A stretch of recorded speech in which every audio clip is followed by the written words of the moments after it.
Soal nomor 1, hutan dapat berfungsi sebagai hutan produksi, hutan lindung, dan hutan konservasi. Berikut merupakan fungsi hutan dalam kegiatan produksi adalah pilihan jawaban. A. Melindungi sistem daya dukung lingkungan hidup. B.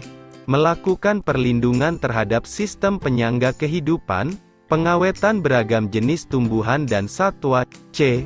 Menghasilkan bahan baku untuk pembuatan produk dan jasa. D. Mencegah terjadinya banjir, erosi dan mempertahankan kesuburan tanah untuk tanaman yang ada di dalamnya. E. Melindungi dan mengembangkan tumbuhan, satwa serta ekosistem yang ada di dalamnya secara alami.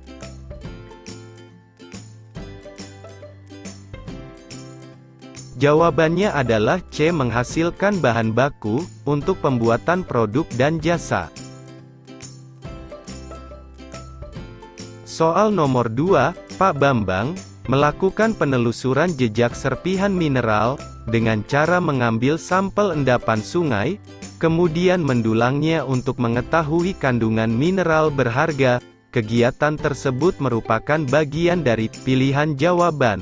A. Pengolahan. B. Eksploitasi. C. Eksplorasi. D. Reboisasi. E. Prospeksi.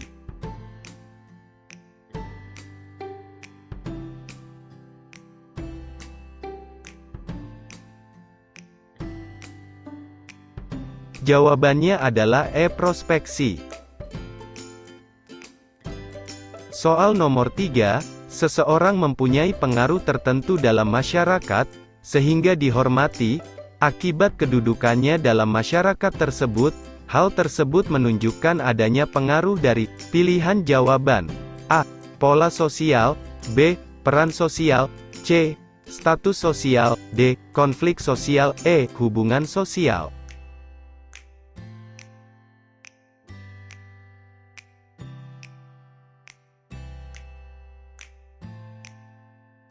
Jawabannya adalah B. Peran sosial.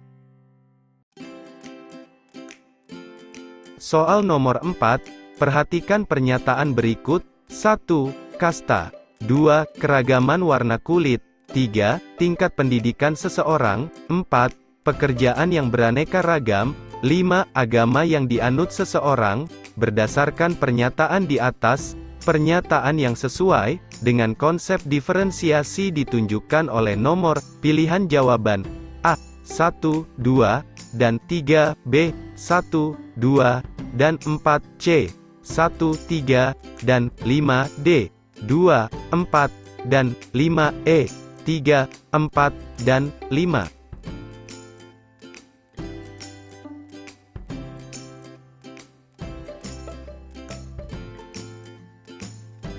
Jawabannya adalah D. 2, 4, dan 5.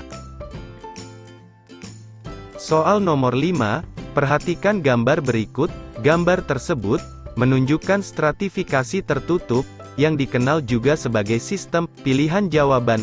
A. Kasta, tidak dapat berpindah kelas. B. Kelas, tidak dapat berpindah kelas. C. Meritokrasi, tidak dapat berpindah kelas. D. Kasta, mudah dapat berpindah kelas. E. Kelas, mudah dapat berpindah kelas.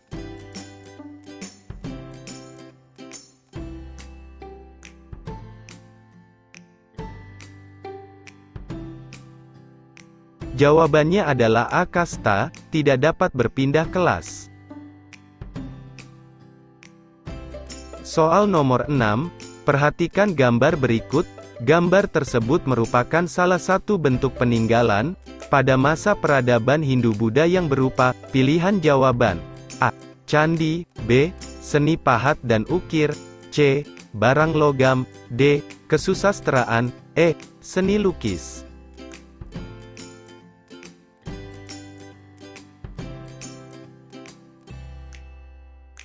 Jawabannya adalah B. Seni pahat dan ukir.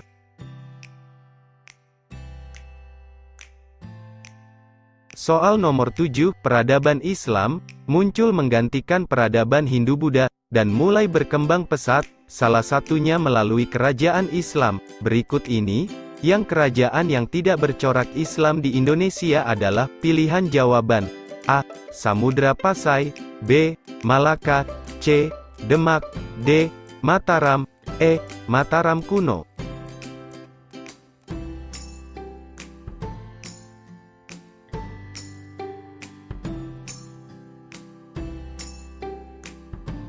Jawabannya adalah E. Mataram kuno. Soal nomor 8, perhatikan aktivitas yang ada di masyarakat berikut. 1. Perusahaan mengirimkan produknya ke minimarket di seluruh Indonesia. 2. Mega membeli seragam untuk dipakai ke sekolah. 3. Arif membeli Pertalite untuk sepeda motornya. 4. Perusahaan SR memproduksi roti dengan jumlah banyak. 5. Ibu Tanti membeli tepung, kemudian mengolahnya menjadi odading untuk dimakan. Berdasarkan pernyataan tersebut, kegiatan yang dilakukan dalam rangka konsumsi adalah? Pilihan jawaban A. 1, 2, dan 3, B. 1, 2, dan 5, C. 3, 4, dan 5, D. 2, 3, dan 4, E. 2, 3, dan 5.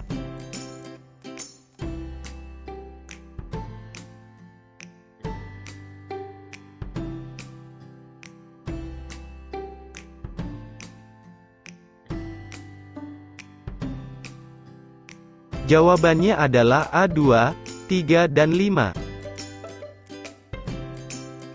Soal nomor 9, ketika lapar Dimas memilih makan bakso, Eri memilih sate, Ismi memilih ayam goreng, sedangkan Lili memilih mie. Untuk memenuhi kebutuhan akan makanan, pernyataan tersebut menunjukkan perbedaan permintaan berdasarkan pilihan jawaban A. Selera, B. Harga, C. Penghasilan, D. Kualitas barang, E. Ramalan masa depan.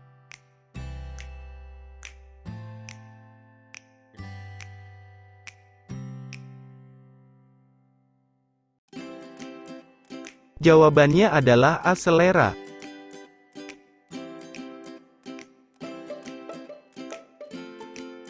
Soal nomor 10, pasar merupakan tempat bertemunya pembeli dan penjual, yang dilakukan secara langsung, dan tidak langsung untuk melaksanakan transaksi jual-beli.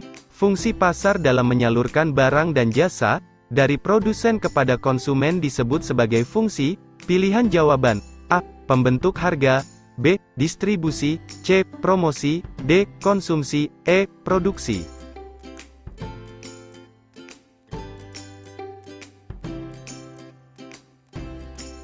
Jawabannya adalah B. Distribusi.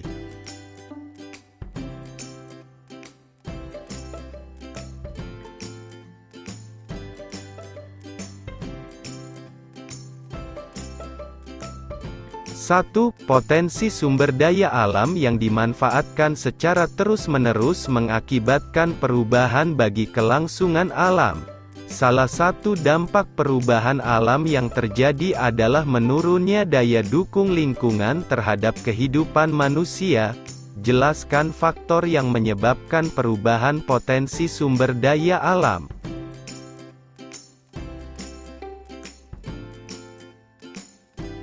Satu, faktor yang menyebabkan perubahan potensi sumber daya alam. Jawaban, jumlah populasi manusia yang semakin bertambah, mengakibatkan bertambahnya kebutuhan termasuk akan kebutuhan bahan pangan, eksploitasi sumber daya alam yang berlebihan, guna memenuhi kebutuhan manusia dengan prinsip maksimalisasi, dan mengabaikan pelestarian lingkungan, dapat menyebabkan pencemaran dan kerusakan lingkungan.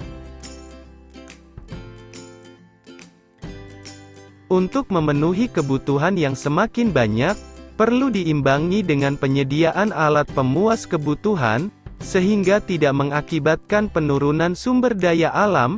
Pemanfaatan alam harus memperhatikan kelestarian lingkungan, agar dampak negatif dapat diminimalisir dan potensi sumber daya alam tetap lestari.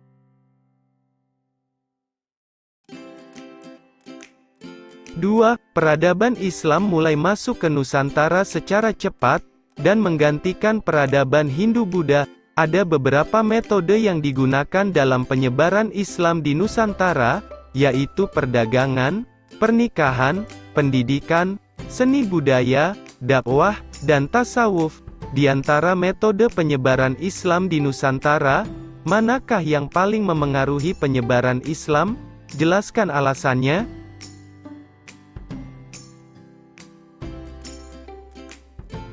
2. Metode yang digunakan dalam penyebaran Islam di Nusantara. A. Perdagangan. Para pedagang menjalankan kewajiban untuk berdakwah dalam bentuk menyampaikan dan mengajarkan Islam kepada orang lain yang ditemuinya.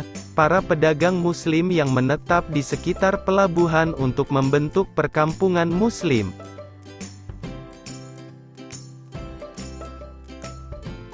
B. Pernikahan. Metode pernikahan dilakukan dengan cara seorang yang telah memeluk agama Islam menikah dengan seorang yang belum menganut agama Islam. Sasaran utama menggunakan metode pernikahan adalah putri raja dan bangsawan. Melalui metode pernikahan, banyak raja dan bangsawan kemudian memeluk agama Islam. C. Pendidikan untuk menyebarluaskan agama Islam dilakukan dengan seorang murid atau santri yang berguru kepada seorang ulama di pesantren, kemudian setelah cukup ilmunya dan lulus dari pesantren, berdakwah ke daerah asal dan daerah lain yang belum memeluk Islam.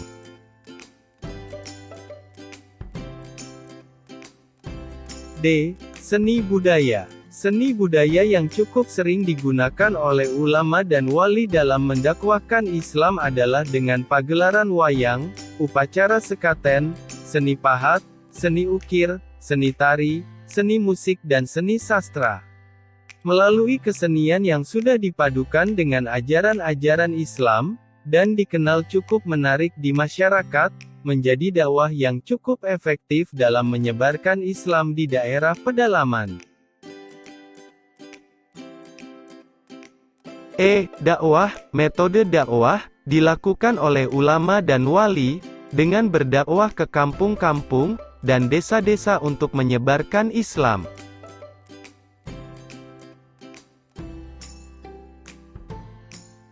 F. Tasawuf. Metode tasawuf juga menjadi strategi dakwah yang efektif karena sesuai dengan kultur dari peradaban Hindu-Buddha di peradaban sebelumnya.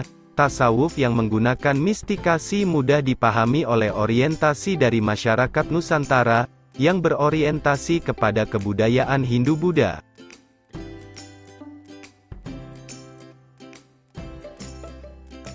Tiga, tujuan produksi secara umum adalah untuk memenuhi kebutuhan. 3. Faktor yang memengaruhi produksi.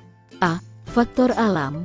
Faktor alam yang dapat diperbaharui, dapat digunakan dalam proses produksi, dan ketersediaannya selalu ada di alam dan tidak akan habis, namun manusia tetap harus menjaga kelestariannya. Faktor alam yang tidak dapat diperbaharui, merupakan faktor alam yang lama-kelamaan akan habis, karena proses pembuatannya sangat lama bahkan mencapai ratusan tahun.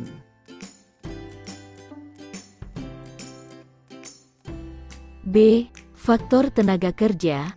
Tenaga kerja menjalankan kegiatan produksi secara langsung, dengan tenaganya untuk menghasilkan barang dan jasa, namun dengan perkembangan zaman, tenaga kerja menjalankan kegiatan produksi secara tidak langsung, dan bertugas sebagai operator untuk menjalankan mesin produksi.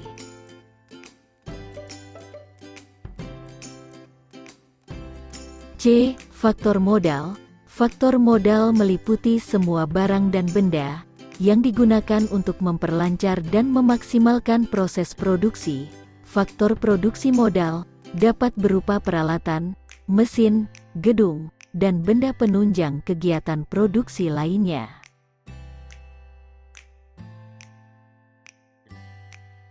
D. Faktor kewirausahaan. Faktor keahlian berfungsi untuk mengontrol dan memastikan faktor-faktor produksi berjalan dengan baik, dan menghasilkan produksi yang maksimal. Faktor produksi alam, tenaga kerja, dan modal yang ada tidak akan maksimal, jika perusahaan tidak memiliki faktor keahlian yang mampu mengelola semua hal tersebut. 4. Status sosial seseorang dalam masyarakat dapat berubah selama hidupnya. Sebutkan 3 jenis status sosial dalam masyarakat.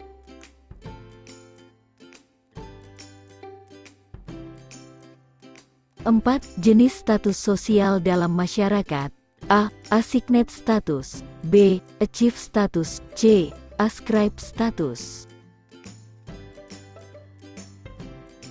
5. Konflik peran seringkali terjadi di sekitar kita. Buatlah 2 contoh konflik peran yang mungkin dapat terjadi di sekitar kalian. 5. 2 contoh konflik peran yang mungkin terjadi. A.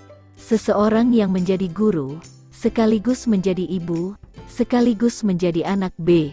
Seseorang yang menjadi dokter dan ayah.